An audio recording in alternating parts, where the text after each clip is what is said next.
प्रदूषण की real time information के लिए आज ही स्काईमेट AQI ऐप डाउनलोड करें और अपनों की सेहत का रखें ख्याल।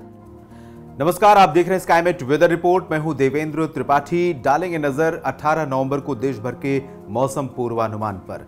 उत्तर भारत के भागों में जो सीजन का पहला सक्रिय पश्चिमी विक्षोभ आया था वो अब आगे निकल गया है, लेकिन इसके आगे निकलने से नए सिस्टम के लिए रास्ता साफ हुआ है। एक नया मौसमी सिस्टम पश्चिमी विक्षोभ उत्तर भारत के पर्वतीय राज्यों पर 18 नवंबर को पहुंचेगा और इसके चलते पर्वतीय क्षेत्रों में खासतौर पर जम्मू कश्मीर से लेकर गिलगित बाल्टिस्तान, मुजफ्फराबाद, लद्दाख, हिमाचल प्रदेश और उत्तराखंड, इन सभी भागों में कुछ स्थानों पर बादल छाए रहेंगे और पहाड़ी इलाकों में कहीं कहीं पर हल्की तो कुछ इलाकों में मध्यम बर्फबारी देखने को मिल सकती है। और जम्मू, हरिद्वार, शिमला, ऋषिकेश, इन सभी क्षेत्रों में वैष्णो देवी के साथ साथ इन सभी भागों में जो निचले इलाके हैं, ये दक्षिणी भाग, इन भागों में वर्षा होने की संभावना रहेगी अगले 2 दिनों के लिए। लेकिन इंटेंसिटी पिछले सिस्टम से काफी कम रहेगी क्योंकि ये सिस्टम पिछले सिस्टम जितना प्रभावी और सक्रिय नहीं है और मैदानी इलाकों पर इसका कोई भी असर नहीं होगा।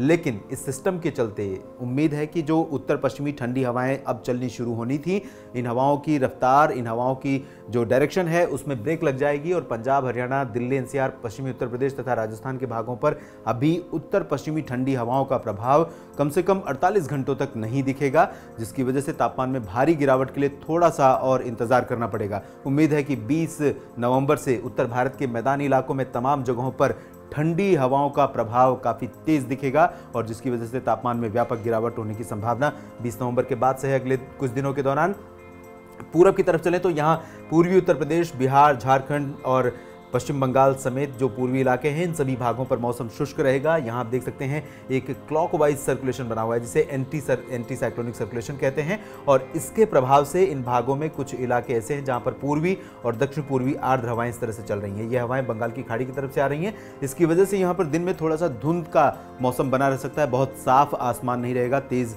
खिली धूप नहीं रहेगी, लेकिन रात के तापमान में कोई भी बदलाव नहीं होगा और बारिश की संभावना फिलहाल इन भागों में नहीं है। पूर्वोत्तर भारत में आप देख सकते हैं अरुणाचल प्रदेश और नागालैंड तथा मणिपुर में कुछ इलाके ऐसे होंगे, साथ ही साथ असम के भी कुछ इलाके जहां पर हल्की वर्षा की गतिविधियां हमें कल देखने को मिल सकती हैं। शेष पूर्वोत्तर राज्यों में मौसम साफ और शुष्क रहेगा। दक्षिण भारत के क्षेत्रों में, मध्य भारत के क्षेत्रों में, ओडिशा से लेकर गुजरात तक मौसम में कोई विशेष तब्दीली की संभावना नहीं है। गुजरात में सभी इलाकों में मौसम मुख्यतः साफ और शुष्क रहेगा। मध्य प्रदेश में जबलपुर, इंदौर, उज्जैन, रतलाम, देवास, धार और भोपाल सभी जगहों पर मौसम साफ रहने की संभावना है। छत्तीसगढ़ में भी मौसम साफ रहेगा, लेकिन इन दोनों राज्यों के छत्तीसगढ़ और ओडिशा के दक्षिणी भागों पर कुछ मॉइस्चर रहेगा। इन सिस्टमों के चलते यहाँ पर आंशिक बादल छा सकते हैं। तेलंगाना में भी बादल छा सकते हैं। साथ ही साथ महाराष्ट्र के दक्षिणी हिस्सों में विदर्भ से लेकर मराठवाड़ा और मध्य महाराष्ट्र तथा कोंकण, इन सभी भागों में कहीं कहीं पर आंशिक बादल दिख सकते हैं और बूंदाबांदी की संभावना भी दक्षिणी मध्य महाराष्ट्र और मराठवाड़ा के दक्षिणी इलाकों में हो सकती है, लेकिन ज्यादा हलचल मौसम में फिलहाल नहीं होगी। इधर गोवा में भी मौसम साफ रहेगा।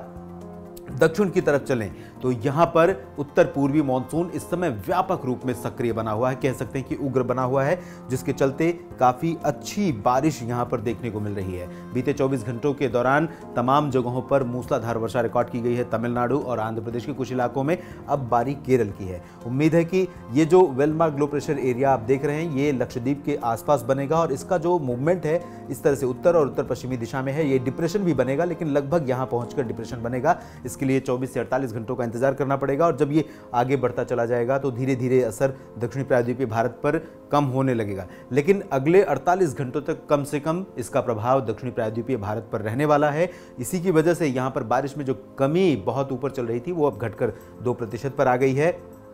केरल में और दक्षिणी तमिलनाडु में कल हम उम्मीद कर रहे हैं कि अधिकांश जगहों पर मध्यम से भारी वर्षा होगी और कुछ इलाके ऐसे होंगे जहां पर काफ़ी तेज़ वर्षा की संभावना है, यानी 50-60 मिलीमीटर से भी ज़्यादा वर्षा कई इलाकों में हो सकती है। त्रिवेंद्रम, कन्याकुमारी समेत आसपास के कोचीन में भी बारिश तेज़ हो सकती है। दक्षिणी आंतरिक कर्नाटक में हल्की से मध्यम वर्षा की संभावना है और चेन्नई समेत उत्तरी तमिलनाडु तथा दक्षिणी आंध्र प्रदेश यानी रायलसीमा और आंध्र प्रदेश के तटीय इलाके में भी हल्की वर्षा हो सकती है। उत्तरी आंतरिक कर्नाटक और तेलंगाना में मौसम पूरी तरह से साफ और शुष्क रहेगा। अंडमान और निकोबार द्वीप समूह पर भी देखिए, आप देख सकते हैं मॉइस्चर नहीं है, यहाँ पर मौसम साफ रहने की संभावना। लेकिन लक्षद्वीप जिस तरह से केरल में हमें बारिश देखने को कल मिल सकती है, लगभग ऐसी ही वर्षा की संभावना लक्षद्वीप में भी है। यहां पर कई जगहों पर मध्यम से भारी वर्षा होने के आसार अगले 24 से 48 घंटों तक बने रहेंगे। यानी सामान्य जनजीवन केरल, लक्षद्वीप और दक्षिणी तमिलनाडु के इलाकों में प्रभावित होगा आगामी 48 घंटों के दौरान, इसलिए बेहद सतर्क रहने की जरूरत है। और इन सभी तटीय इलाकों में समुद्री हलचल भी काफी बढ़ गई है, इसलिए मछुआरों को साथ ही साथ अन्य समुद्री गतिविधियों को अभी अगले 48 घंटों तक के लिए टालने की आवश्यकता है, टालने का हमारा सुझाव है। इस बुलेटिन में अभी के लिए इतना ही। आप बने रहिए स्काईमेट वेदर के साथ। मौसम की हर हलचल पर हम रखेंगे नजर और आपको करते रहेंगे सतर्क। धन्यवाद। मौसम से जुड़ी जानकारी और लाइव मौसम खबरों के लिए हमारे YouTube चैनल को सब्सक्राइब करें और बेल आइकॉन दबाकर हर अपडेट पर रखें नजर।